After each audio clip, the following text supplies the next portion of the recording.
Hello everyone, good morning. তোমরা সকালে কেমন আছো? আশা করি যে যেখানেই আছো ভালোই আছো। আজকে আগস্ট মাসের 19 তারিখ। সকালবেলা একটু রোদ উঠেছিল, আবার মেঘলা করেছিল, এখন আবার একটু রোদের তাপ রয়েছে। রোদের তাপ না হলে ভালো লাগে না। কয়েকদিন ধরে তো নাগাড়ে বৃষ্টি হয়েই যাচ্ছিল। তোমার সোমবার ছিল, শ্রাবণ মাসের শেষ সোমবার। তারপরে কালকে নাগ মাতার পুজো ছিল, মা মনসার পুজো ছিল। আমাদের এখানে কাছেই মন্দির আছে, সেই মা মনসার মন্দিরে পুজো দিয়ে এসেছিলাম। দিয়ে আমার হাজব্যান্ডকে দিয়ে এসছে, আমি সমস্ত কিছু জোগাড় করে দিয়েছিলাম। আর হচ্ছে আগে আমাদের বাড়িতেই পুজো হতো অষ্টনাগ দিয়ে। তারপর শ্বশুর মারা যাওয়ার পর থেকে এখন আর হচ্ছে না, শ্বশুরই নিজেই পুজো করতো। মানে এই স্মৃতিগুলো এখন মনে পড়ছে। আমাদের এই উপরের ঘরটা যখন নতুন হয়েছিল, তখন উপরের ঘরে মা মনসার পুজো হয়েছিল। ছবি এর মধ্যে অ্যাড করে দেবো, দেখতে পাবে। অনেক বছর আগে, 6 বছর আগে। আর তারপরেও 1-2বার হয়েছে পুজো। এক বছর তো পুজো করতে ছিল না। যাই হোক, চলো। তার মধ্যে আবার কাকা শ্বশুর মারা গেছিলো, তার জন্য আবার 1 বছর মানে কোনো পুজো টুজো করা হয়নি বাড়িতে।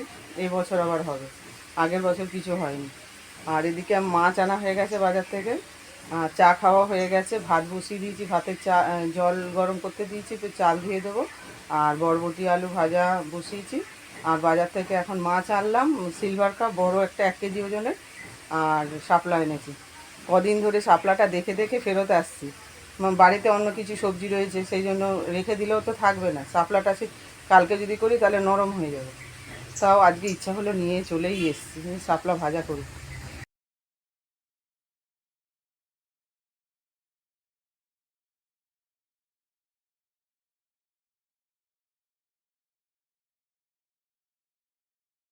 এই যে দেখো শাপলা, এই যে বরবটি আলু ভাজতে দিয়ে দিয়েছি, ভাতের হাঁড়িতে জলটা দিয়ে দিয়েছি। আর এই যে চাল নিয়ে নিয়েছি। আর এখানটায় এই যে মাছ আছে, পরে কাটছি। এই যে দেখো কত বড় সিলভার কাপ মাছ। এখন এটাকে কাটবো, কেটে ধুয়ে লবণ মাখিয়ে, লবণ হলুদ মাখিয়ে তারপর ফেরত আসছে। এই দেখো বিড়াল উঁকি মারছে, দুখানা বিড়াল আছে, কিন্তু পিছনে একটা আছে, দেখে এসছি। এদিকে দেখো ভাত নেমে গেছে, এইমাত্র ভাতটা নাবারলাম, ফ্যান গড়াতে দিয়েছি। আর এই যে বরবটি আলু ভাজা, শুকনো লঙ্কা দিয়েছি। মাছের লোভে শুয়ে পড়লো, কিন্তু খেতে বিশেষ পারে না। অনেকবার দিয়েছি ওকে।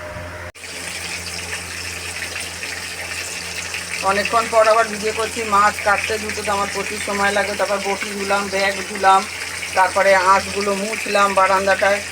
আর বাইরে তো করাই যাবে না, এই বারান্দাতেই যা বিড়ালের অত্যাচার। যাই হোক, দেখো কেটে ধুয়ে নুন হলুদ মাখিয়ে জল ঝরিয়ে ভাত তো দিয়ে দিয়েছি। 3টে করে ভাজছি, এই যে 3টে ভাজা হয়ে গেছে, 3টে কড়াই দেওয়া রয়েছে। আর এখানে মাথা দুটো আর লেজাটা বাকি আছে ভাজতে। আর এখানে হচ্ছে ঝোলটা আর একটা কড়াইতে চাপিয়ে দিয়েছি। সজনে ডাঁটা, আলু আর পেঁয়াজ, আদা, রসুন, টমেটো, কাঁচা লঙ্কা, গুঁড়ো লঙ্কা, জিরে দিয়ে আর ধনে পাতা কুচি দিয়েছি। আমার লাস্টে দিতে ওটা ভালো লাগে না, আমি এই কষানোর সময় দিয়ে দিই। ফুটে গেলে, তারপর সেদ্ধ হয়ে গেলে মাছ দিয়ে নামিয়ে নেবো ফুটিয়ে। আর এই যে শাপলা কাটা চলছে, এখন আর একটা বাকি আছে, খুব সরু সরু। দেখো ঠিক কোথায় চলে গেছে, ঘাম মুছতে। হাজব্যান্ড গেছে একটা বাড়িতে কাজে, আবার যাবে আর একটা, ওখান থেকে এসে আর এক জায়গায় কাজে যাবে। মানে এই কাজটা অনেক দিন ধরে পেন্ডিং করে আছে, ওই জন্য সকালবেলা 12টা 12:30 নাগাদ বেরোবে। সেই জন্য একটা বাড়িতে অনেক দিন ধরেই বলছি, সেই কাজটা কাজে করতে গেছে। এসে স্নান করে খেয়ে দিয়ে যাবে, সেই জন্য দুটো কড়াইতে গুছিয়ে দিয়েছি, নাহলে তো ঝোলটাও হবে না, সেই জন্য। চলো ওই শাপলাটা কেটে দিয়ে নিই। বিশাল রোদুর উঠেছে।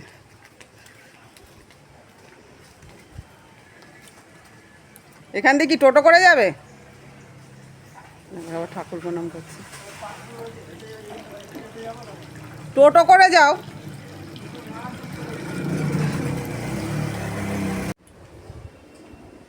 কি অবস্থা দেখো, ঘেমে একেবারে চুল ফুল সব ভিজে গেছে, পুরো হাত পা ভিজা। হাজব্যান্ড সেই একটা বাড়িতে কাজে গেছিলো, ওখান থেকে এসে স্নান করে পুজো দিয়ে খেয়ে চলে গেল। আর আমি আবার ভিজিয়েছি একটু, কয়েকটা বিছানার চাদর ভিজিয়েছি, আর এখানে সব গামছাগুলো ভিজিয়ে দিয়েছি যতগুলো ছিল। আর এই বাসনগুলো মাজতে বাকি আছে, আর এই কটা মাজা হয়েছে। শাপলা ভাজতে দিয়েছি, পেঁয়াজ, কাঁচা লঙ্কা, শুকনো লঙ্কা, কালো জিরে ফোড়ন দিয়ে আর লবণ আর হলুদ দিয়েছি। ভাজা ভাজা হলে তারপর নামাবো। এটা পুরোপুরি শুকনো হবে না, এই জলেতেই সিদ্ধ হয়ে যাবে। জলটা শুকালেই নামিয়ে দেবো, তাহলেই আমার রান্না শেষ হয়ে যাবে। আর এই যে এখানে আছে মাছের ঝোল, সজনে ডাঁটা আলু দিয়ে হয়ে গেছে। হাজবেন্ড খেয়ে গেল এখান থেকে। বিছানার চাদর, তারপর যে কতগুলো গামছা ভিজিয়েছিলাম যতগুলো ছিল সব গামছা কেচে ধুয়ে মেলে স্নান করে নিয়েছি। পুজো তো দিতে হয়নি, তবে ছেলেকে খাওয়াতে হলো, ছোটো ছেলেকে খাওয়ালাম, খাইয়ে দাইয়ে এই যে একটু সেলাই করছিলাম। তারপর কারেন্ট চলে গেল, একটু শুয়ে পড়েছিলাম, এক্ষুনি কারেন্টটা আসলো। এবার ভাত খাবো, চলো ভাত বাড়ি। এই যে দেখো ভাত বেড়ে নিয়েছি, বরবটি আলু ভাজা অল্পই নিয়েছি, আর এই যে শাপলা ভাজা, আর এই যে সিলভার কাপ আলু সজনে ডাঁটা দিয়ে ঝোল আর ভাত। চলো খাওয়া দাওয়া করে নিই, তারপর আবার একটু সেলাই করে তারপর রেস্ট নেব। রোজকার মতো আজকেও খেয়ে দিয়ে উঠে একটু ব্লাউজ হেম করে 4:30টার সময় শুয়েছি, 5:30টায় উঠেছি। ঘুম থেকে উঠে যা যা বিকেলের কাজ ছিল, ঠাকুরের বাসন ধোয়া, নিজেদের এঁঠো বাসন ধোয়া। আজ বড়ো ছেলে বাড়িতে আছে, ছুটি নিয়েছে আজকে দরকারে, ডাক্তার দেখাতে গেছিলো কলকাতায়। আর হচ্ছে ড্রামে জল ভরলাম, ও বেলা ভরা ছিল না, যেটা বেসিনের সাথে সেট। আর বাথরুমে জল ভরেছি, একটা বোতল ফাঁকা ছিল, একটা বোতল ভরেছি। আর এখন চা নিয়ে বসে গেছি, এই যে বিকেলের চা নিয়ে বসে গেছি।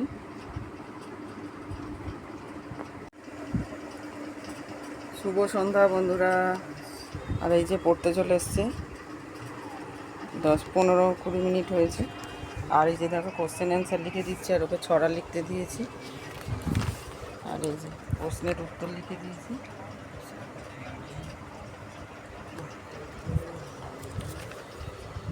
এগুলো দেখে পড়ে উত্তর লিখবি।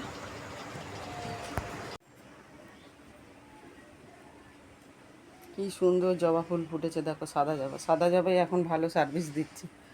আর ইয়েও হয়েছে কাঞ্চন ফুল, দেখো একটু ছোট ছোট। আর এদিকে নাক চাপা ফুলও আছে। রোদের জন্য তাকাতে পারছি না। আজকে হচ্ছে পরের দিন, কালকে ভিডিও এন্ড করে নিই, সেই সন্ধ্যে অবধি করেছি, আর মনেও ছিল না। আর শরীর মন ভালো নেই, ওই জন্য আরও ভিডিও চালিয়ে যেতে পারিনি। ছোটো ছেলেরও শরীর খারাপ, আর আমারও শরীর খারাপ, সেই জন্য। যাই হোক চলো, এখন চা হয়ে গেছে, আজকে 21শে আগস্ট। চা খাই গিয়ে, চলো। এই যে চা হয়ে গেছে, চা ঢেকে রেখে দিয়েছি, এবার চা কাপে ঢেলে নেব। এই যে চা আর কুকিজ বিস্কুট 3খানা নিয়ে নিয়েছি, চলো খাওয়া যাক, তারপরে রান্নাবান্না শুরু হবে। এখন ফোনে হনুমান চালিসা শুনতে শুনতে চাটা খেয়ে নেব। একটু আগে তারিখটা ভুল বলেছে, আজকে 20 আগস্ট। যাই হোক, এদিকে ভাত বসিয়ে দিয়েছি আর ডাল বসিয়ে দিয়েছি, আর কড়াটা এমনি চাপানো আছে। বাটির মধ্যে ডাল বসিয়েছি সিদ্ধ করতে, আর কড়াইতে ইয়ে করবো, বড়া করবো, সেই জন্য বাটিটার মধ্যে সিদ্ধ হতে দিলাম, পরে ফোড়ন দিলেই হয়ে যাবে। এখন আবার দোকান বাজার করে নিয়ে আসলাম মুদিখানার দোকান থেকেই। ধনেপাতা, আলু, টমেটো, পটল এগুলো নিয়ে আসলাম, বেসন কিনে আনলাম। মুদি বাজার এখনও করা হয়নি, সেই জন্য। আর এখানে দেখো আমাদের গাছ থেকে কারি পাতা তুলে ভালো করে ধুলাম, বড়া ভাজি। আর এই যে শাপলা কালকে ভাজা করেছিলাম, শাপলা ফুল রেখে দিয়েছিলাম, নষ্ট হয়ে গেছে বেশিরভাগ, এই যে ফেলা গেছে, এইগুলো বার করেছি। এবার ব্যাটার বানাবো, বেসন দিয়ে ভাজবো। তোমাদের বললাম যে এটা করবো ওটা করবো, জানো তো গ্যাস শেষ হয়ে গেল। আর ডবল সিলিন্ডার হয়েও এখন ইন্ডাকশানে রান্না করতে হচ্ছে, কারণ হচ্ছে 23 দিন না হলে গ্যাস লেখানো যায় না। তার আগে যেতে আমাদের গ্যাস শেষ হয়ে গেছে, আর গ্যাসটা লেখানোও যাবে না। লিখিয়েছি 18 তারিখে, রাত্রে 12টার পর, তার মানে 19 তারিখ। আজকে হচ্ছে 21 তারিখ, আসবে না 5-6 দিন ছাড়া। এখন আবার কয়েকদিন ইন্ডাকশানে রান্না করতে হবে কষ্ট করে। ডবল সিলিন্ডার হয়েও কোনো লাভ হচ্ছে না। এই নতুন সরকার এসে কি অসুবিধায় পড়লাম বলো তো। কারেন্ট তো থাকে না বেশিরভাগ সময়, কারেন্ট চলে যায় প্রচণ্ড আমাদের এখানটায়। আবার ইন্ডাকশান বার করলাম, হাজব্যান্ডকে ডাকলাম, হাঁড়িটা ওই কাঠের জালে দিয়ে এসছে, ওখানে হাজব্যান্ড চা খেয়ে জাল দিচ্ছে উনুনে। আর হচ্ছে তোমার সব বাসন বার করতে হলো, ইন্ডাকশানের আবার বাসন আলাদা, যে কোনো বাসনে হবে না, সেগুলো আবার কাঠের ভেতরে, বক্স কাঠের ভেতরে থাকে, ওগুলো সব বের করলাম, বের করে মেজে আবার জল ঝরিয়ে ভালো করে মুছে ডাল সিদ্ধটা বসিয়েছি। জানি না বড়াগুলো কী করে করবো, এতে তো ভাজা খুব অসুবিধা হয়। যাই হোক, চলো এখন পটলের তরকারিটা আগে কাটি, আর ডালটা সিদ্ধ করতে দিয়েছি, কী দিয়ে করি দেখা যাক। খুব বিপদে পড়লাম।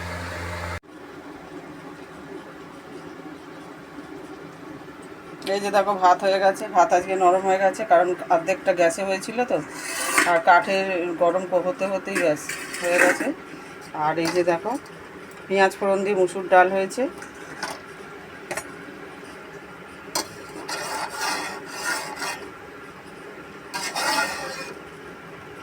পেঁয়াজগুলো একটু পুড়ে পুড়ে গেছে, ইন্ডাকশানে রান্না করছি তো একটু প্রবলেম হচ্ছে। আর এখানে মেখে রেখেছি ফুলটা, শাপলা ফুল আর বেসন, কালো জিরে, একটু হলুদ গুঁড়ো, লঙ্কা গুঁড়ো। আর এখানে পটল আলুর তরকারি হচ্ছে।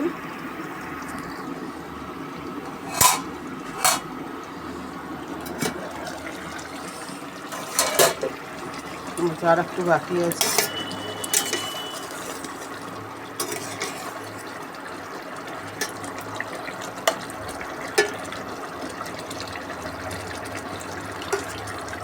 সিদ্ধ হয়েছে, আর একটু হবে।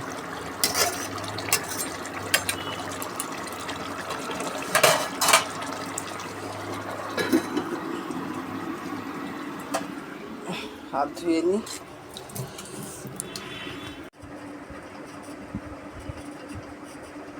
স্নান তো হয়ে গেছে বন্ধুরা, অনেকক্ষণ, 1:30টার মধ্যে আজকে স্নান হয়ে গেছে। স্নান করে উঠে একটু প্রসাদ খেলাম। হাজব্যান্ডও স্নান করে পুজো দিয়ে একটা বাড়িতে গেছিলো কাজ করতে, ইলেকট্রিকের কাজ করে, আবার গেছে কলকাতায়, এই শ্যামনগরে আজকে গেছে। স্নান করে পুজো দিয়ে খেয়ে দিয়ে চলে গেছে অনেকক্ষণই। আর আমি ব্লাউজ সেলাই করছিলাম, একটু ঘুম পাচ্ছিলাম, ফোনটা দেখে ঘুমটা একটুখানি ভাঙলো, এখনও খাওয়া হয়নি, খাবো একটু। কত সুন্দর করে দেখো ফুল সাজানো হয়েছে, কত রকমের ফুল, কলকে ফুল, সাদা জবা, চন্দন জবা, নয়নতারা, টগর ফুল।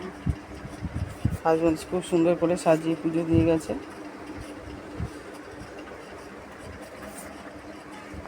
চলো এখন ভাত বেড়ে নেব, ভাত খাবো, তারপরে সেলাইটাকে শেষ করতে হবে, আজকে দিতে হবে।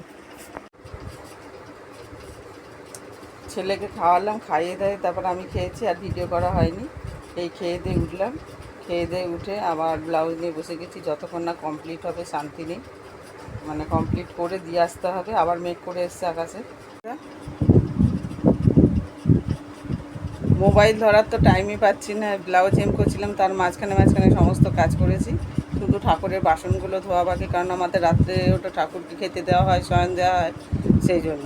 এখন একটা বোতল ভরলাম, 2টো হাঁড়ি মেজেছি, ভাতের হাঁড়ি, যেহেতু ইয়েতে রান্না হয়েছে, ওভেনে, তোমার ইন্ডাকশান ওভেনে রান্না হয়েছে, সেই জন্য হাঁড়িটা তো লাগবে না, সিলভারের ইয়েটা লাগবে, তোমার ওই স্টিলের সব কিছু লাগবে, সেই জন্য ওগুলো সব 2টো হাঁড়ি মেজে জল ভরে নিলাম। তারপরে এঁটো বাসন ছিল সেগুলো ধুলাম, বাথরুমটা বাকি ছিল, তারপর এখানে মানে জল ভরা আর কি, গামলাতে সব ভরা হয়ে গেছে। এখন ব্লাউজ কমপ্লিট হলো, এবার যাচ্ছি ব্লাউজ দিতে। সন্ধে হতেই চললো, 6টা বাজতে 5 মিনিট বাকি, চলো যাই।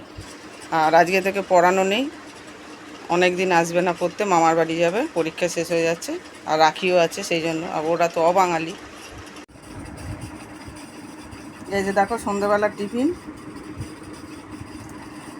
সিঙ্গারার চপ নিয়ে আসলাম। আর ছোটো ছেলে খাবে না, পেটটা ঠিক নেই, সেই জন্য ও বিস্কুট দিয়ে কিনে দিয়েছি, বিস্কুট নিয়ে গেল এখান থেকে। আর এই যে কলা কিনে রেখেছি, চলো খেয়ে নি চপ দিয়ে মেখে।